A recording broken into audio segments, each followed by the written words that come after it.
The slap sounded like a gunshot, and every head on that sidewalk snapped toward the woman with the jars and the little girl clinging to her skirt. The woman in the white dress pointed smiling in that mean way some people practice in the mirror and said, "You're disgusting."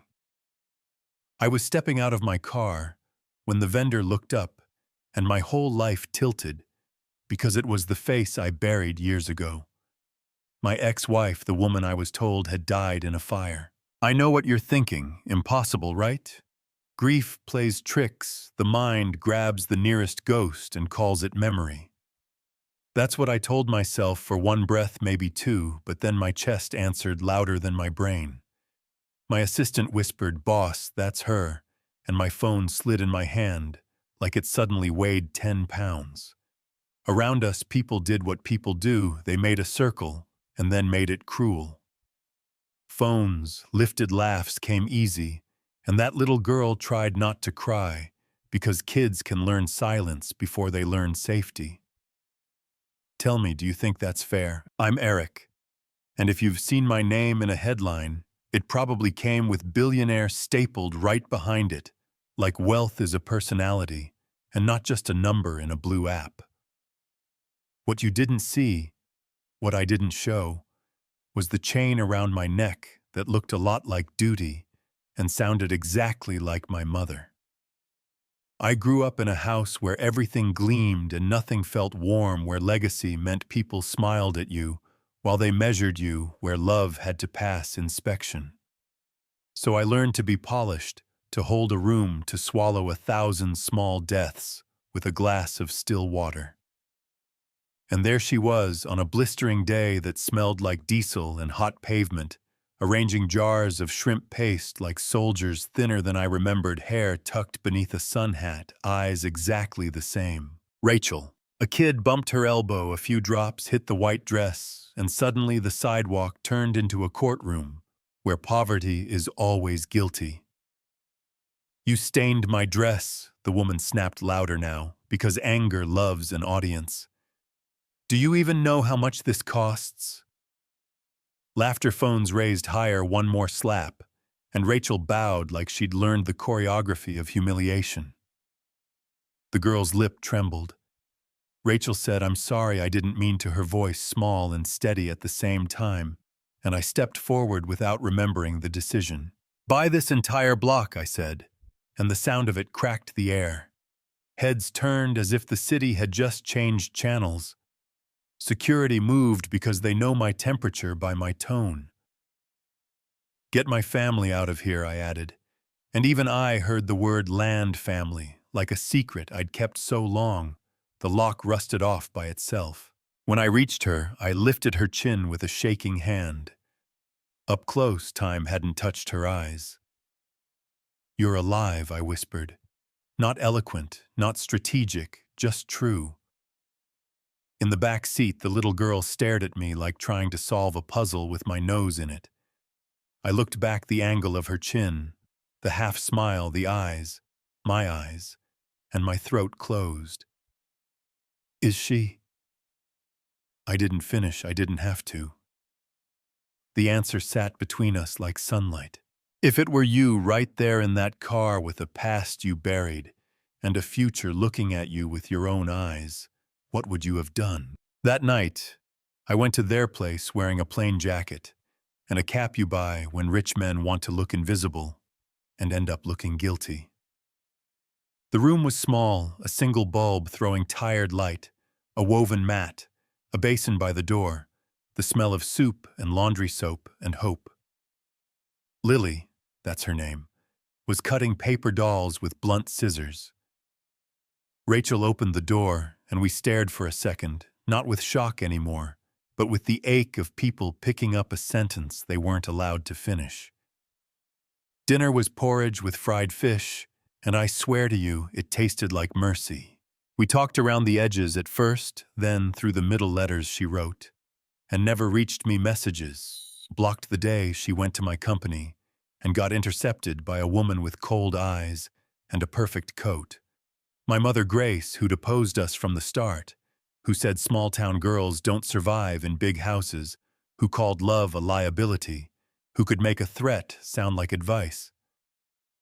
The day of the fire, I was in a meeting, phones dinging, wrists ticking, and by the time I drove back, there was a closed casket and a certificate I signed with hands that didn't feel like mine. Yeah, that happened.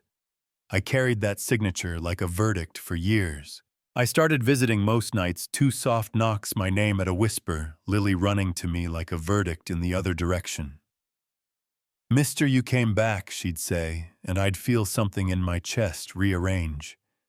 We read picture books. We counted coins to make rent add up. We laughed the way people laugh when they're trying to remember how. At the mansion, my wife Eliza watched me coming home late and smoothed the bedsheet like smoothing the question hiding under her tongue. "New project?" she asked. I lied, and before you judge me, know this, I judged myself first. Eliza deserves a picture that's honest. She's elegant, yes, raised for my world. Excellent at the smile that tells donors their money just did something noble. Our marriage wasn't a fairy tale, but it wasn't a headline either. We had a son, Adrian, a kid who wanted me to kick a ball in the garden and pretended not to be disappointed when I said later. Eliza kept our calendar like a general, and I hid a different kind of clock in my pocket, ticking toward the moment I couldn't lie anymore. Would you have told your spouse the whole truth the minute you knew it, or bought a little time with silence because you were afraid the truth would burn down every room you live in? I bought time. It was a mistake. The night Eliza hired people to follow me, they parked down the block, snapped the photos, and delivered an envelope that looked too light to be so heavy. When I walked into our room, she was sitting on the edge of the bed, pictures fanned out like a hand of cards nobody wants. Me at the alley door. Me scooping Lily into my arms. Me and Rachel at that table with the tired bulb and the warm shadows. She held up one photo, and her voice was steady the way ice can be steady. "Who is she, and why do you hold that child like she's your own? There are moments you can only answer with the whole truth." I told her everything. Rachel. The fire. The lie. Lily. The years of grief I wore like armor that turned out to be a blindfold.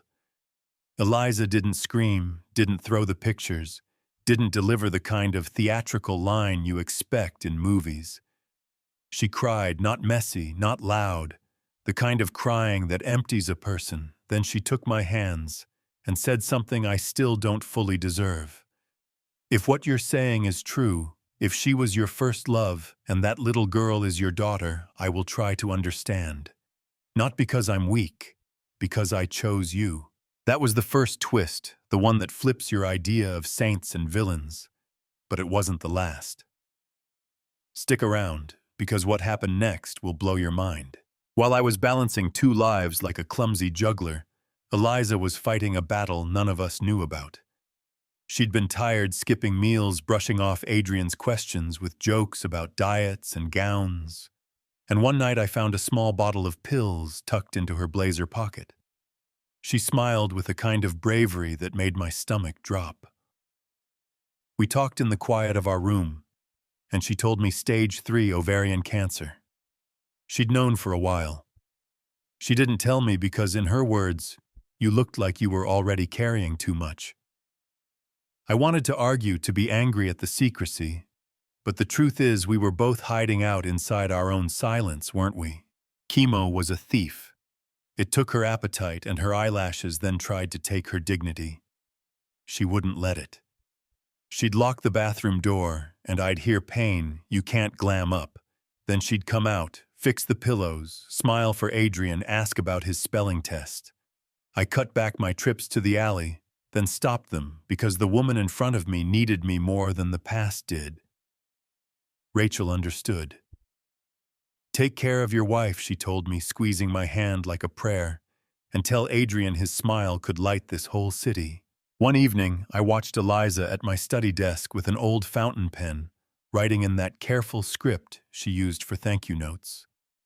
She folded the paper, tucked it into a small box with the pendant I'd given her on our wedding day, and set it on the shelf.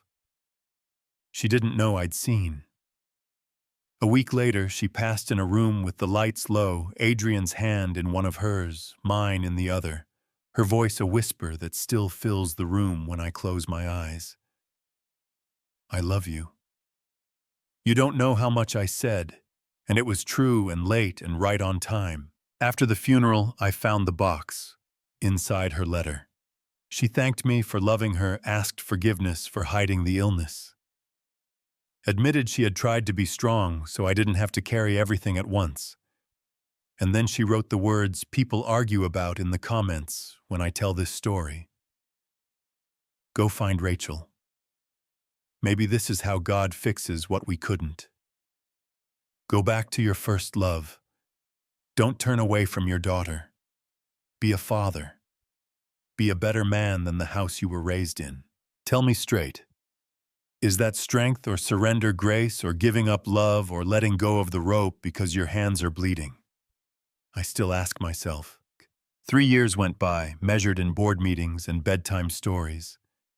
Adrian and I learned how to be clumsy and honest at the same time, how to talk about his mom without shattering, how to burn pancakes and laugh anyway. Some nights I'd open Eliza's letter and read it out loud, not to punish myself, but to keep the promise warm. I didn't run back to Rachel the next day. Silence had already done enough damage. When I finally went, I wanted to arrive as a whole person, not a man with a hole in his chest looking for somewhere to hide. I saw Lily first. She was on a stage at a school ceremony, cap crooked metal catching the light, and the courtyard buzzed with parents holding up phones with shaking hands. I stood in the back like a thief in my own life. They called her name, she looked up and found me.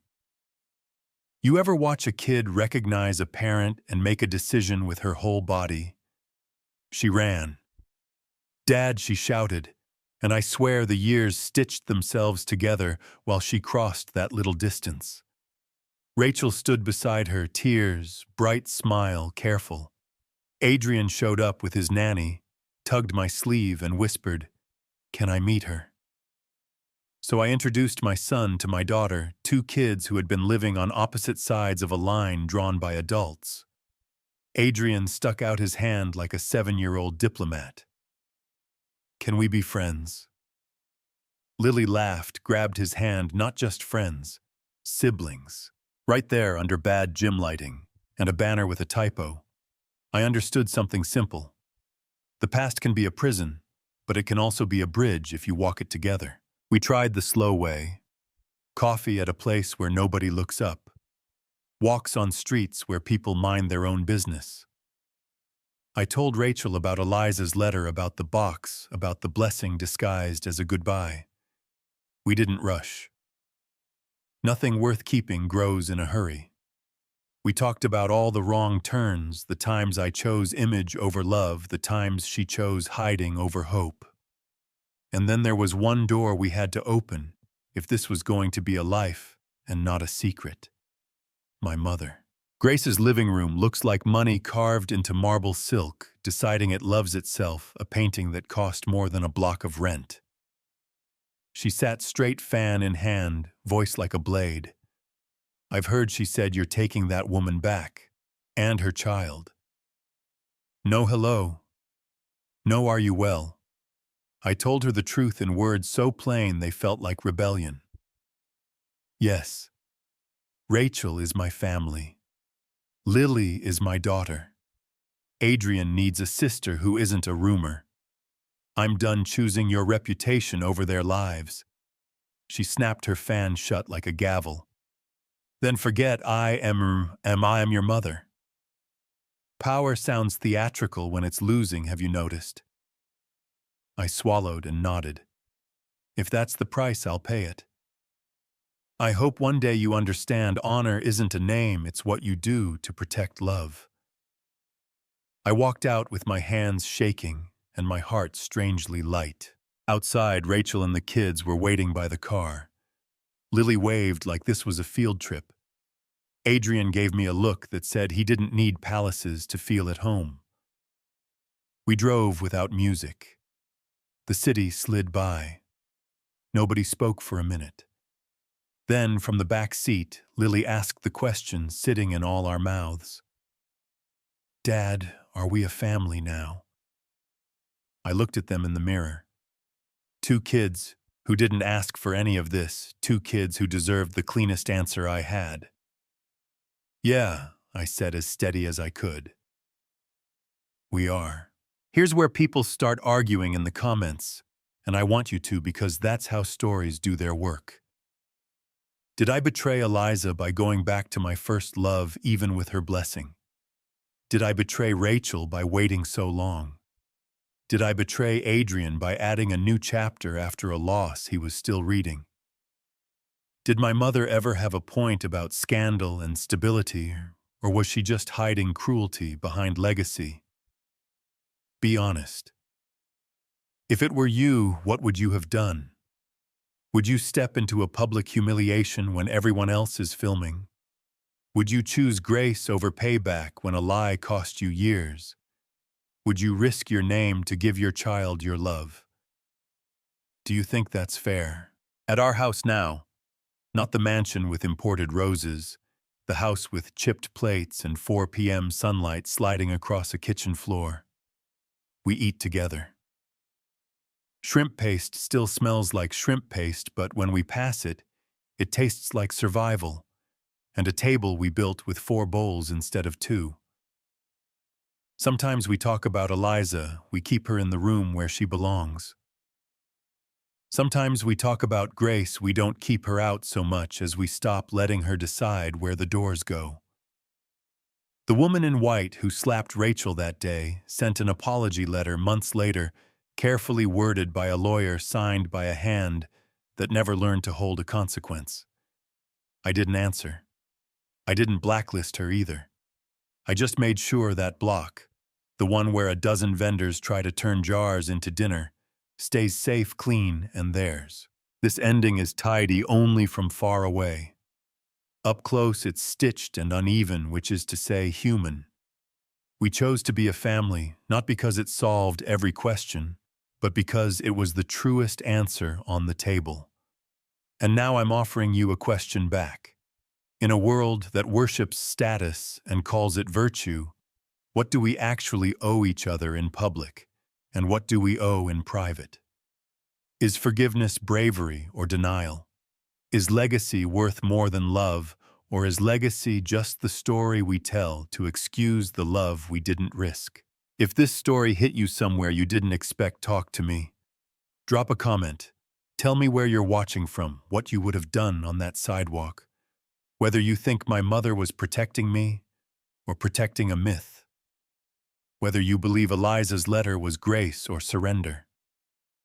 If you've ever stood where Rachel stood, judged in public by people who'll never know your rent, tell us what you survived and what you would say to the next person in that circle. If you think I got it wrong, say so I can take it. Share this with someone who needs to hear that second chances aren't neat, they're earned, and sometimes they start with the loudest slap you've ever heard. I'm here reading, answering, building this table with you one honest story at a time.